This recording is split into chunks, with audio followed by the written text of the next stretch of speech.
अस्सलामु अलैकुम वरहमतुल्लाहि वबरकातुहू। बाबुल इल्म में आप सभी का इस्तकबाल है।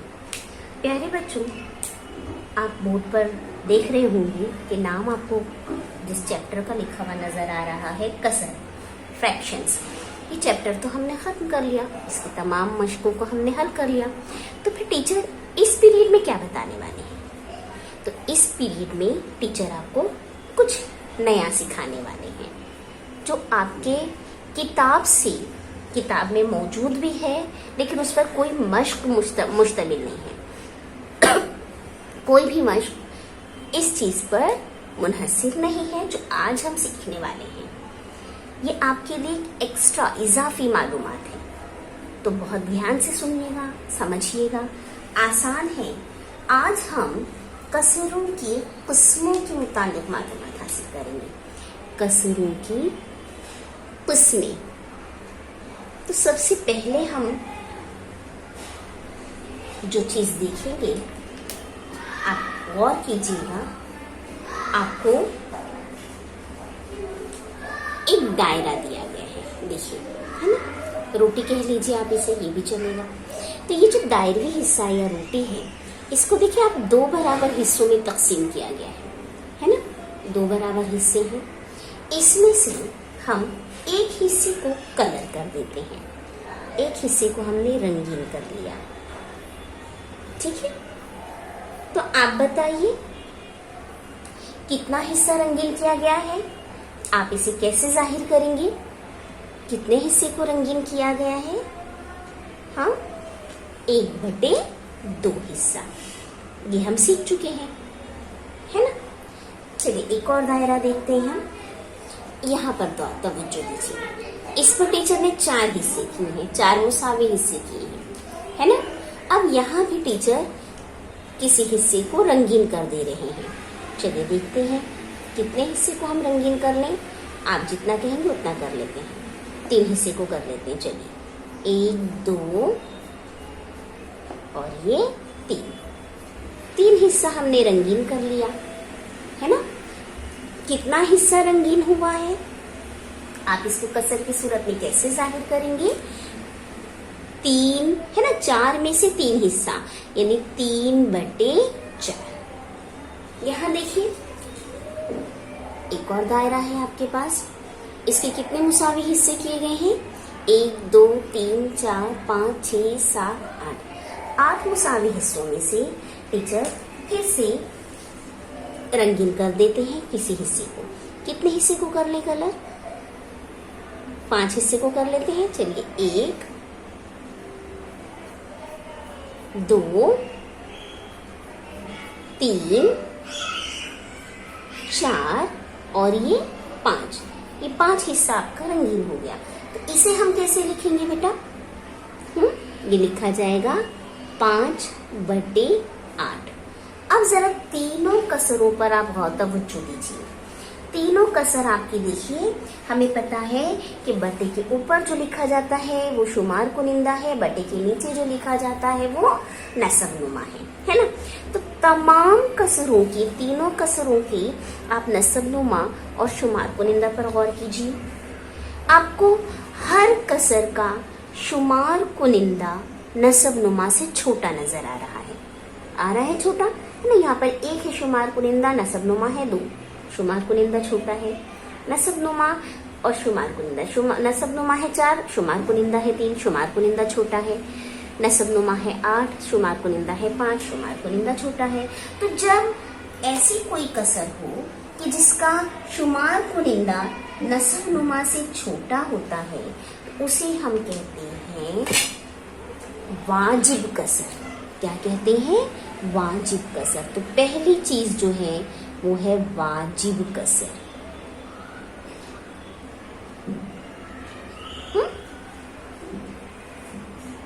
इसे इंग्लिश में कहते हैं प्रॉपर फ्रैक्शन। प्रॉपर फ्रैक्शन किसे कहते हैं? अभी टीचर ने आपको वाज़ेह किया है ना? किसे कहते हैं? जिस कसर का शुमार कुनिंदा नसब नुमा से नसब नुमा से छोटा होता है उसे वाजिब कसर कहते हैं।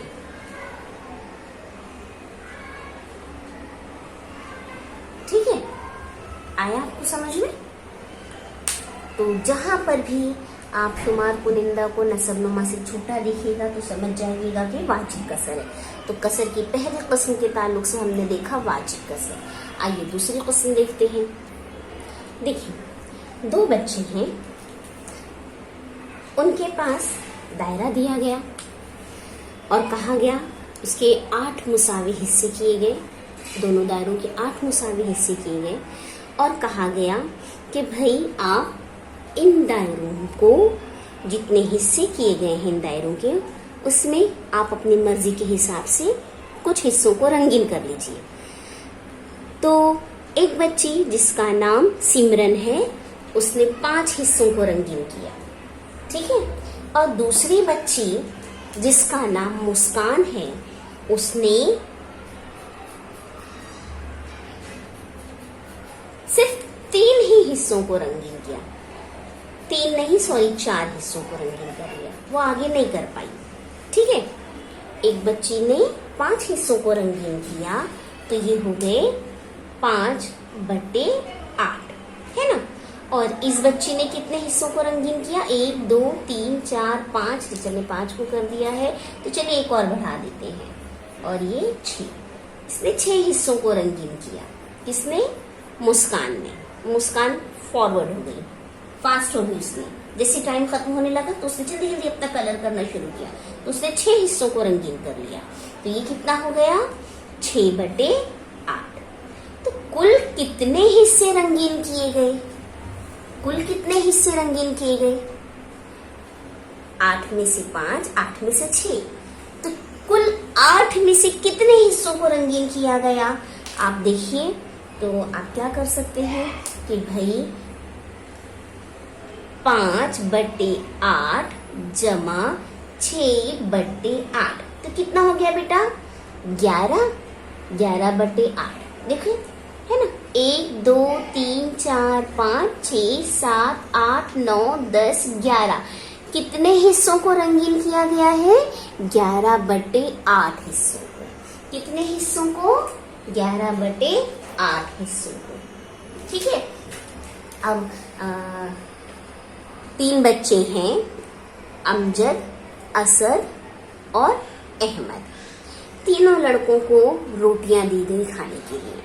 तो तीनों के पास रोटियां हैं और तीनों ने क्या किया? अपनी रोटी के 4 हिस्से किए। तीनों ने 4 मुसावी हिस्से किए। तीनों को रोटियां बराबर मिली है, एक ही जैसी। अब जब खाने की बारी आई तो असद ने, ये असद का हिस्सा है, असद ने इतनी रोटी खाया। ठीक है, हाँ। और अमजद ने इतनी रोटी खा लिया। ठीक है, अहमद ने कितनी रोटी खाया? देखते हैं हम। ये रोटी खा ली इन लोगों ने। तो देखिए, आप असद ने 1/4 हिस्सा खाया, अमजद ने 2/4 खाया और अहमद ने 3/4 खा लिया। तो कुल कितने हिस्से खाए गए? रोटी के कुल कितने हिस्से खाए गए? तो 1 2 3 4 5 6, कितने हिस्से खाए गए? 6/4। कितने हिस्से खाए गए? 6/4, है ना। तो अब ये जो 2 कसरें आपके पास आई हैं, 11/8 और 6/4, इन पर गौर कीजिए। तो बेटा देखिए, इनका शुमार कुनिंदा नसब नुमा से बड़ा है ना। 11/8, 11 बड़ा है और 8 छोटा है, यानी शुमार कुनिंदा बड़ा है और नसब नुमा छोटा है। तो ऐसी कसर को हम कहते हैं गैर वाजिब कसर। क्या कहते हैं? गैर वाजिब कसर।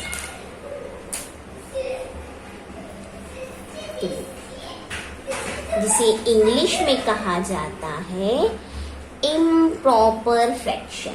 क्या कहा जाता है? Improper fraction.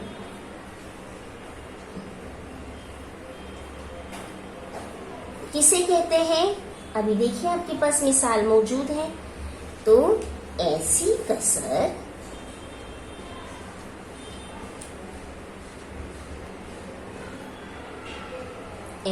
कसर जिसका शुमार कुनिंदा नसब नुमा से बड़ा हो उसे गैर वाजिब कसर कहते हैं। ठीक है, आया समझ में? तो ये हो गई दूसरी किस्म। पहली है वाजिब कसर, दूसरी है गैर वाजिब कसर। आइए तीसरी किस्म की जानिब बढ़ते हैं। 3 लड़कियां हैं। कौन कौन है 3 लड़की? सलमा,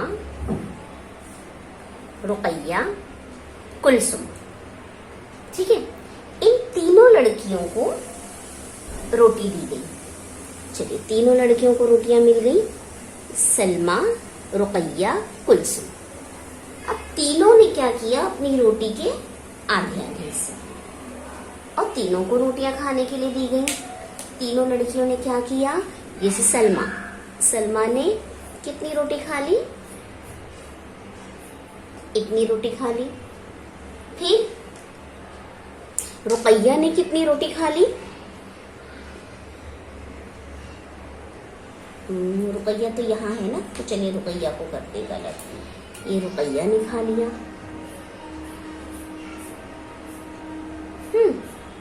अब कुलसुम ने भी रोटियां खाई, और तीनों लड़कियों ने आधी आधी रोटी ही खाया। तीनों लड़कियों ने आधी आधी रोटी खाया। तो आधा आधा आधा तीनों का है, यानी 1/2 सलमा, 1/2 रुकैया, 1/2 कुलसुम। तीनों ने आधी आधी रोटी खाई। तो कुल कितनी रोटियां खाई गई बेटा? कुल कितनी रोटियां खाई गई? आइए देखें, हम इसके आधे आधे टुकड़े करके देखते। देखो कुल कितनी रोटियां खाई गई, तो आप आसानी से बता सकते हैं कि 1/2 जमा 1/2 जमा 1/2, तो 3/2 रोटियां खाई गई, है ना? 3/2 रोटियां खाई गई। यानी कौन सी कसर बनी? ये गैर वाजिब बनी ना। शुमार कुनिंदा बढ़ा है नसब नुमा से, तो गैर वाजिब कसर है। अब देखिए टीचर क्या करते हैं, इसको ये जो आधा आधा है ना, इसको टीचर काट लेते हैं। टीचर ने काट लिया। अब देखिए ये आधा आधा जो इसने कुलसुम ने खाई है और जो रुकैया ने खाई, उनका मिलकर क्या हो गया? 1 हो गया। और ये आधा आपकी सलमा का। कितनी हो गई रोटियां? देखिए 1 रोटी मुकम्मल हुई और 1 आधी बच गई है, आधी है। तो कितना हो गया? ये 1 रोटी पूरी है और 1 है आधी, यानी 1/2। क्या हो गया? ये 1 पूरी और 1/2। 1 पूरी 1/2, तो इसे कहते हैं मुरक्कब कसर। क्या कहते हैं? मुरक्कब कसर। तो ये जो तीसरी किस्म है आपकी, तीसरी किस्म है मुरक्कब कसर, मिक्स्ड फ्रैक्शन। ठीक है, किसे कहते हैं? तो अब टीचर लिखे हैं 1 मुकम्मल है और 1/2 है। तो इसको पढ़ते कैसे हैं बेटा? इसको पढ़ने का तरीका अलग है। ठीक है, इसको हम पढ़ते हैं 1 सही 1/2, 1 सही 1/2। तो ऐसे जब मिक्स्ड हो जाए, कोई 2 अदद मिक्स हो जाए, तो उसे हम कहते हैं मिक्स्ड फ्रैक्शन। 1 सही का अदद होता है और 1 कसर होती है। ठीक है, तो ये कहलाती है मुरक्कब कसर। ठीक है, आया समझ में आपको? तो ऐसी कसर जिसमें सही अददी हिस्सा और कसरी हिस्सा दोनों शामिल हो उसे मुरक्कब कसर कहते हैं। तो इस तरह आज हमने क्या देखा, कसरों की 3 किस्में, वाजिब कसर, गैर वाजिब कसर और मुरक्कब कसर। और ध्यान दीजिए आप, तो आपने गैर वाजिब कसर को किसमें तब्दील कर लिया है, मुरक्कब कसर में। तो हम इसको उल्टा भी कह सकते हैं कि भाई मुरक्कब कसर को हम गैर वाजिब बना सकते हैं और गैर वाजिब कसर को हम मुरक्कब कसर बना सकते हैं। इसका तरीका हम इंशाअल्लाह ताला अगली जमात में सीखेंगे। फिलहाल आप सिर्फ कसरों की किस्में याद रखिए। तो अब मैं आपको काम दे रही हूँ इसी वीडियो में, आप उसको देखिए और कसरों की किस्मों के हिसाब से लिखिए, उस क्वेश्चन को हल कीजिए। देखिए ये सवाल है आपका कि मुंदरिजा झेल कसरों की दर्जेबंदी कीजिए। कसरें आपको दी गई हैं 1/4, 5/3, 1 सही 3/4, 8/5, 2 सही 4/5, 3 सही 1/2 और 11/13। तो ये कौन कौन सी कसरें हैं उनको उस लिहाज से जो आपको जदवल दिया गया है, वाजिब कसर, गैर वाजिब कसर, मुरक्कब कसर, उसमें हम सही जगह पर उसको लिख देंगे। ठीक है, तो ये आपको काम करना है। इस तरह से इंशाअल्लाह ताला आपका कसर की किस्मों को आप एकदम अच्छी तरीके से पुख्तगी से समझ लेंगे अगर आप ये सही ढंग से कर लेते हैं। और बेटा इसको पढ़ना सही तरीके से, 1 सही 3/4, 2 सही 4/5, 3 सही 1/2। ठीक है, तो उम्मीद है आपको अब ये चैप्टर मुकम्मल तौर पर समझ में आ गया होगा और आप इसका डे टू डे लाइफ में इस्तेमाल करेंगे। ठीक है, जज़ाकुमुल्लाह खैर, अल्लाह हाफिज।